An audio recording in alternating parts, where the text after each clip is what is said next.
Please, could you explain this? भाई साहब ने सवाल पूछा है, मैं उर्दू में जवाब दूंगा क्योंकि तकरीर उर्दू में थी।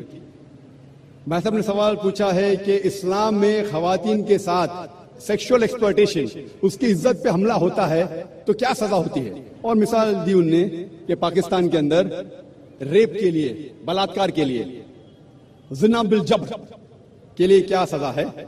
और ज़ियाउल हक का उसने एग्जाम्पल दिया कि 4 सबूत की जरूरत है, नहीं मिले तो इसीलिए रेप पाकिस्तान में बढ़ गई।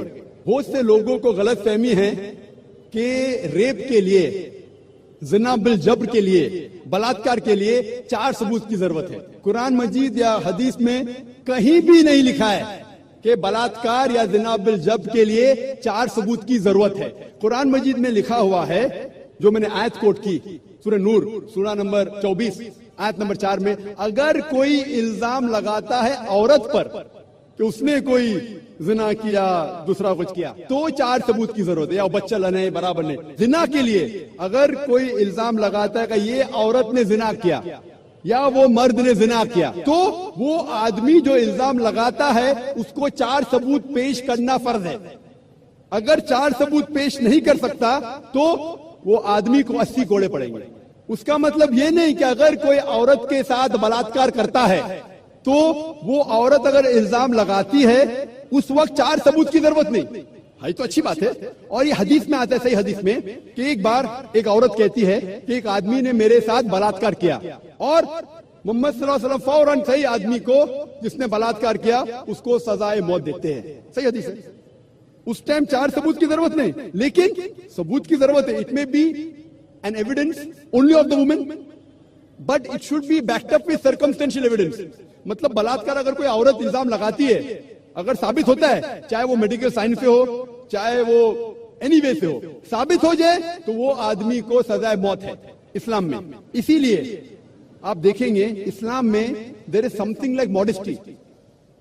हर रिलीजन में कहा गया है कि औरत को मत छेड़ो। आपने कहा सेक्सुअल एक्सप्लॉयटेशन बहुत किस्म के होते हैं।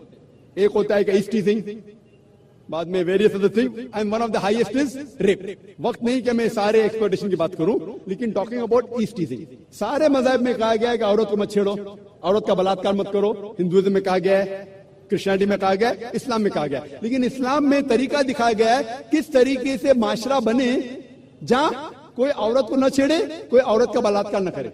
इस्लाम के अंदर हिजाब है। हिजाब, लोग हमेशा बात करते हैं औरत का हिजाब, औरत का हिजाब। अल्लाह ताला कुरान मजीद में पहले आदमी के हिजाब के बारे में जिक्र करते, फिर औरत के। अल्लाह ताला फरमाते सूरह नूर में सूरा नंबर 24 आयत नंबर 30 में, ए मोमिन मर्द, जब भी आप कोई औरत को देखते हैं और कोई गलत ख्यालात आपके जहन में आते हैं, फौरन नजर नीचे करो। एक बार एक मुसलमान एक लड़की को घूर के देख रहा था। मैंने कहा आप क्या कर रहे हैं, हराम है। उसने कहा हमारे रसूल ने कहा कि पहली नजर माफ है, दूसरी हराम है। मैंने अब तक आधी नजर पूरी नहीं किया। जब अल्लाह के रसूल ने कहा कि पहली नजर माफ है, दूसरी हराम है, उसका मतलब ये नहीं कि आप घूर घूर के एक लड़की को 10 मिनट तक देखो बिना पलक के झपकाए, विदाउट ब्लिंकिंग, और कहो कि मैं नजर पूरी नहीं किया। अल्लाह के रसूल का कहना ये था, अगर अनइंटेंशनली, अनजाने में आप कोई औरत को देखते हैं, लड़की को देखते, फिर से उसके ब्यूटी पे फीस्ट करने के लिए मत देखो। उसके बाद आता है हिजाब औरत के लिए। सूरह नूर सूरा नंबर 24 आयत नंबर 31, से टू द बिलीविंग वुमेन, कहो मोमिना से कि वो अपनी नजर नीचे करे, अपना सिर ढके और अपनी जीनत न दिखाए, एक्सेप्ट व्हाट नेसेसरी, जितनी जरूरत है उतना। सिर्फ अपने वालदा, अपने शोहर, अपने बेटे जो महरम है उनके सामने वो इतने हिजाब स्ट्रिक्टली करना जरूरी नहीं। हिजाब के 6 नुक्ते हैं इस्लाम में। सबसे पहले नुक्ता है सतर। मर्द के लिए नाफ से लेके घुटने तक एक्सटेंड, खवातीन के लिए सारा जिस्म, सिर्फ चेहरा और हाथ टिल द रिस्ट, कलाई तक के खुले रह सकते, बाकी पूरा जिस्म ढका होना चाहिए। बाकी 5 नुक्ते मर्द और औरत के लिए यकसा है। दूसरा नुक्ता, कपड़े इतने पतले नहीं होना चाहिए ताकि आप उसके थ्रू देख सकें। It should not be transparent और ट्रांसलूसेंट। नंबर 3, इतने चुस्त नहीं होना चाहिए ताकि मर्द या औरत का ढांचा दिखे। चौथा नुक्ता, इतने भड़कीले नहीं होना चाहिए ताकि ऑपोजिट जिन्स, दूसरा जिन्स मुतासिर हो सके। 5वां नुक्ता, दूसरे जिन्स के कपड़े मत पहनो। 6ठा नुक्ता, वो कपड़े मत पहनो जो दूसरे मजहब की निशानी है। 6 नुक्ते हैं। और अल्लाह के रसूल फरमाते सूरह अहज़ाब में सूरह नंबर 33 आयत नंबर 59 में 59 में अल्लाह फरमाते, ए नबी कह दो अपने बीवियों से, अपने बेटियों से, मोमिन औरतों से कि जब भी वो बाहर जाए तो एक क्लोक ओढ़े, जिल्बाब ओढ़े, ताकि लोग उन्हें पहचान सके। No one should molest them, कोई उनसे छेड़खानी ना करे। मैं पूछना चाहता हूं आपसे कि अगर कलकत्ता में दो जुड़वा बहन, बहुत खूबसूरत, यकसा खूबसूरत, दोनों कलकत्ता के सड़क पे चल रहे हैं, एक बहन पहनी है इस्लामिक कपड़े, हिजाब, सारा जिस्म ढका हुआ है, सिर्फ मुंह और हाथ कलाई तक खुले हैं, दूसरी बहन मगरिबी कपड़े पहनी है, मिनी स्कर्ट और शॉर्ट, और दोनों चल रहे कलकत्ता के सड़क के ऊपर, और कोने के ऊपर खड़ा हुआ है एक लफंगा लड़की को छेड़ने के लिए। मैं आपसे पूछना चाहता हूं वो कौन से लड़की को छेड़ेगा? वो बहन जो इस्लामिक हिजाब पहनी हुई कि वो लड़की जो मगरिबी मिनी स्कर्ट और शॉर्ट पहनी हुई? किसको छेड़ेगा? Obviously the one wearing the western clothes, the mini skirt and shorts. तो इस्लाम में सही कहा गया, हिजाब कहा गया है औरतों से, ताकि वो औरत को प्रोटेक्ट कर सके। और आप जानते हैं कि अमेरिका में जो हम समझते सबसे तालीम याफ्ता मुल्क है, सबसे ऊंचा मुल्क है, मोस्ट एडवांस कंट्री, आप जानते हैं वहां सबसे ज्यादा रेप होते। अकॉर्डिंग टू स्टैटिस्टिक्स ऑफ 1990 में FBI के स्टैटिस्टिक्स के हिसाब से ऑन एवरेज तकरीबन हर रोज 1756 cases of rape took place. हर रोज इतने बलात्कार हुए। 1996 की स्टैटिस्टिक्स से यूएस डिपार्टमेंट ऑफ जस्टिस हर रोज तकरीबन 2713 रेप हुए।